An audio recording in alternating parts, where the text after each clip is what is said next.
সহিহ আল বুখারীর সর্বশেষ হাদিস, নবী সাল্লাল্লাহু আলাইহি সাল্লাম বলেন, কালিমাতানি খাফিফাতানি আলাল লিসানি সাকিলাতানি ফিল মিজানি হাবিবাতানি ইলার রহমানি সুবহানাল্লাহি ওয়া বিহামদিহি সুবহানাল্লাহিল আযীম।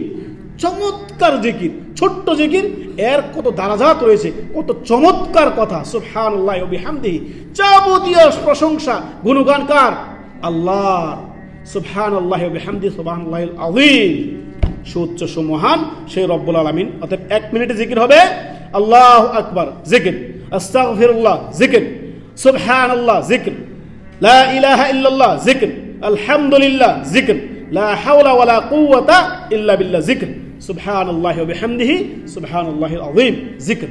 দৈনন্দিন নিজেকে আপনার জিকিরে মশগুল রাখবেন, কেননা জিকির যদি না করেন, আল্লাহর স্মরণ যদি না করেন, অন্তর মরে যাবে। আলা বিযিকরিল্লাহি তাতমাইন্নুল কুলুব, আল্লাহর জিকির দ্বারাই আপনার অন্তরগুলো প্রশান্ত হয়।